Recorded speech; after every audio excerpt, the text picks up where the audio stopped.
know it's a bloody magical time of year, but when you've done a straight 6 hours on your feet in the John Lewis homeware department, enthusing about chuffing air fryers, the magic soon wears off.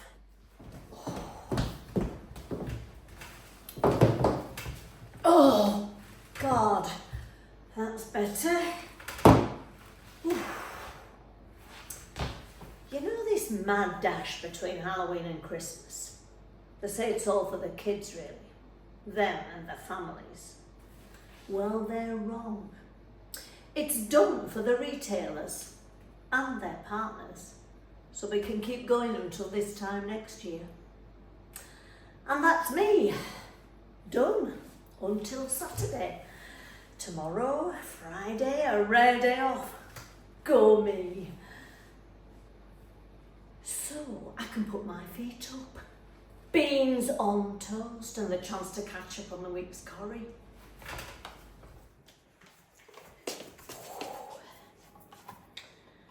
Oh. Yes.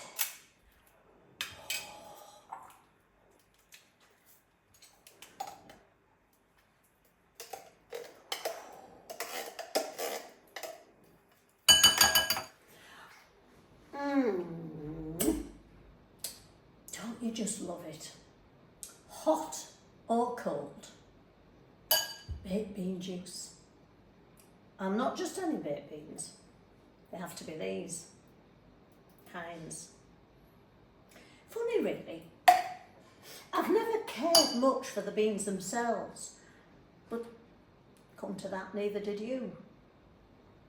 Still, I'm told I need more roughage in my diet, so...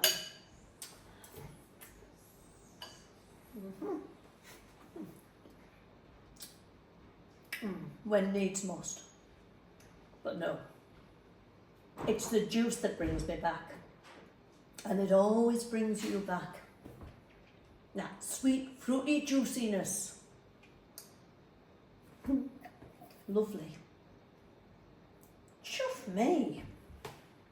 8.7 grams of sugar. 10% of the reference intake of an average adult. Good job I had salad for lunch today. Mind you, it's not as if I have that much. Sugar, that is. Sweet enough, obviously. But frankly, it has to be these. Heinz beans with sugar in them, you taught me that. Not the ones with no added sugar, that's just wrong, that is. A lingering aftertaste of saccharin. Oh, sickly. I mean, I know other brands are available, but they're just not right. Taste, smell. That's where memories are kept. And every time I open a can of Heinz baked beans and taste that juice, that specific juice, it reminds me of you, Suzanne. We met, God, how long ago? Better part of what, 30 years ago? In another lifetime, literally. I had run away to London by then, getting away from it all, so to speak. I was working in the Abbey National, as was, down in Victoria, the Artillery Row branch, just round the corner from the Army and Navy. The first time I met you, Suzanne, we weren't on the counter, although we were both cashiers. It was in the staff room. As ever, I was in a rush and had one of those ready meals for my lunch. You know the kind of thing. Processed pasta shapes and a tomato sauce with a glimmer of cheese topping. Zap it in the microwave and you're done. Anyway, in I dashed and it was only you and me in there. You were such a new face, Suzanne. All teeth and smiles. An eagerness to please. Oh, such a smile you had. Went from ear to ear, it did, with teeth that could dazzle.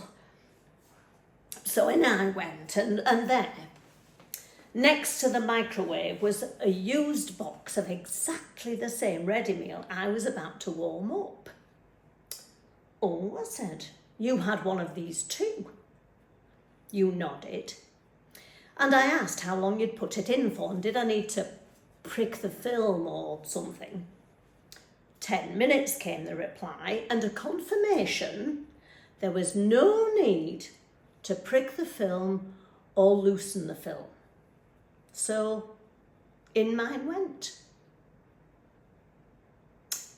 I do remember thinking that some filthy bastard had left the microwave in a right state, but with time against me and no willingness to tidy up after others or to read the heating instructions properly, I got on with making a cuppa.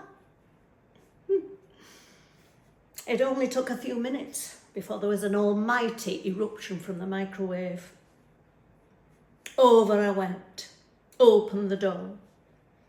Pasta shells and tomato sauce splattered everywhere.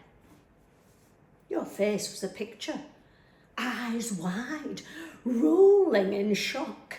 That happened to me and all. I ended up cleaning the microwave over the rest of my lunchtime, and I don't think we spoke much for weeks. Silly cow, I thought. But time rolled on, as it does. And I came to respect you, Suzanne.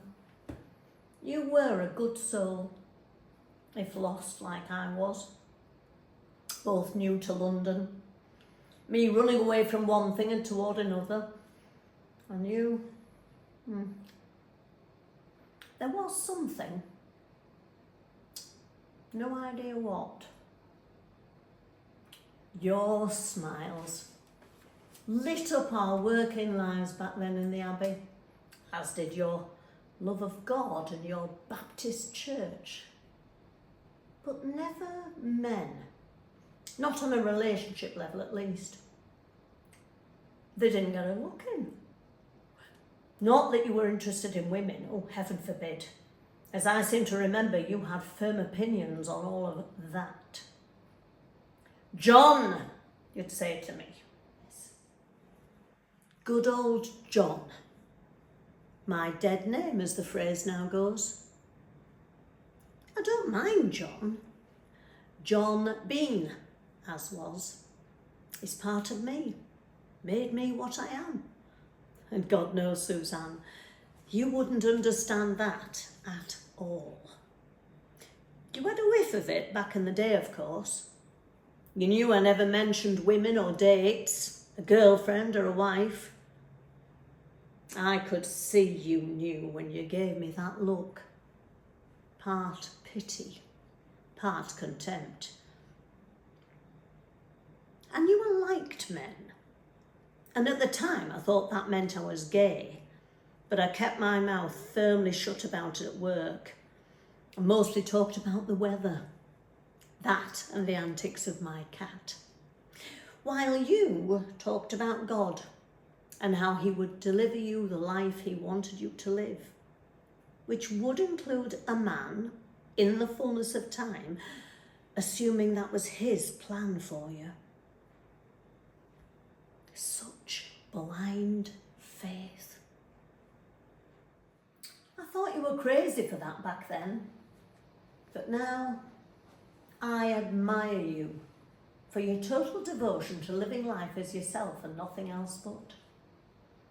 "John," you'd say, as we'd sit on the counter waiting for customers to wander through, "why don't you come to church? Find yourself a good woman. Become whole." I'd decline, of course, and then I'd close the conversation down by wondering aloud whether it would be raining by the time the branch shut, or whether my pussy would be all wet by the time I got home.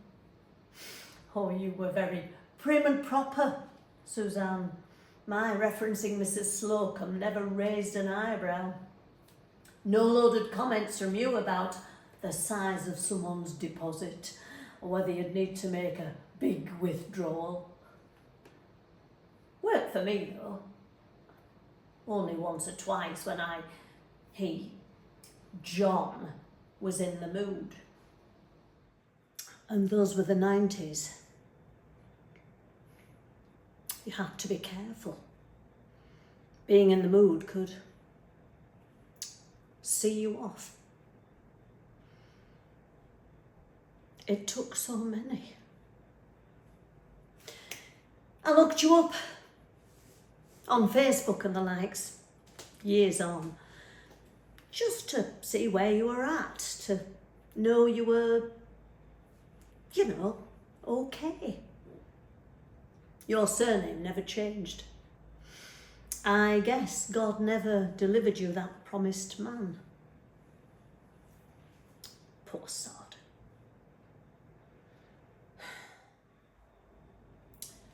Or maybe you're no longer with us. Your last postings were years ago, such as they were. Maybe something took you. In kindness, I hope.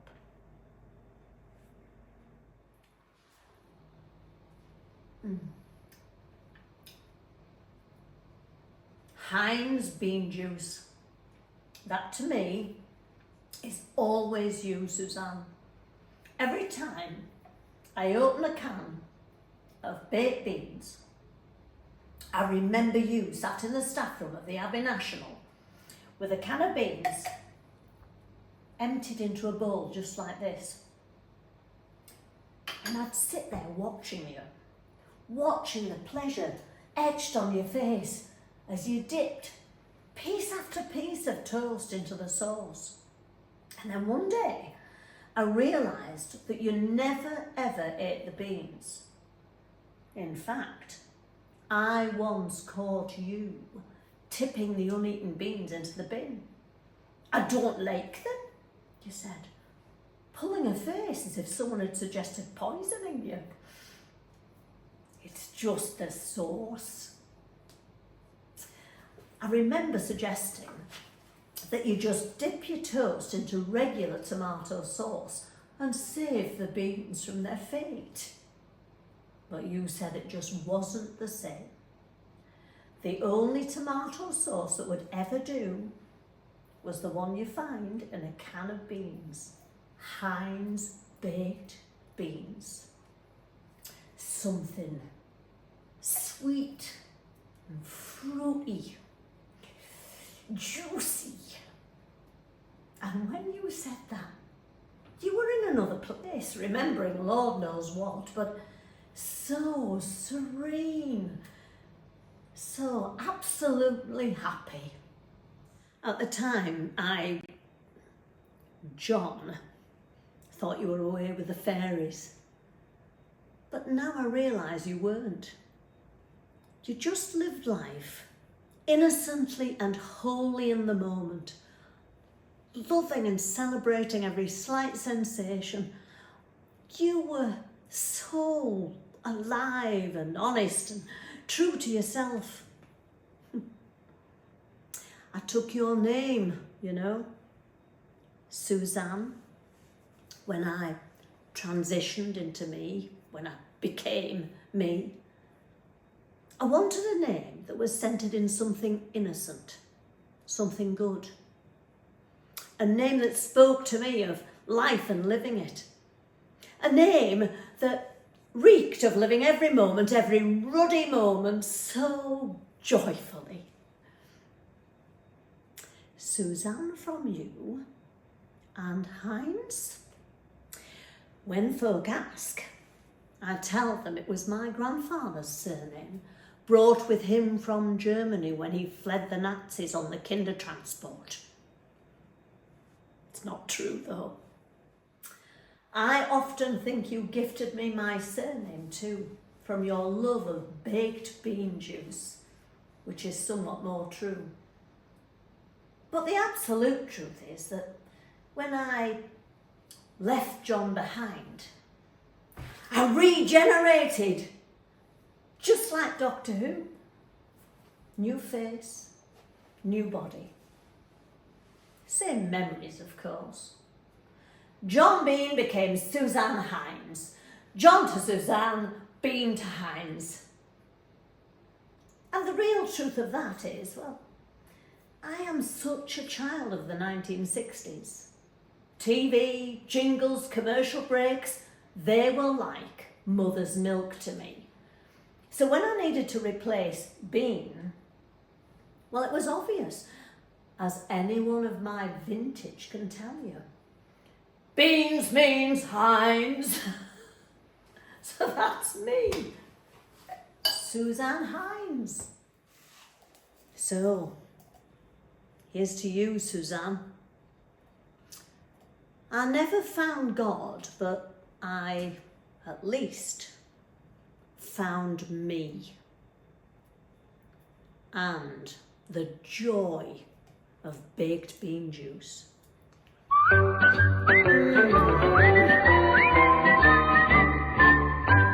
A million housewives every day pick up a tin of beans and say, beans means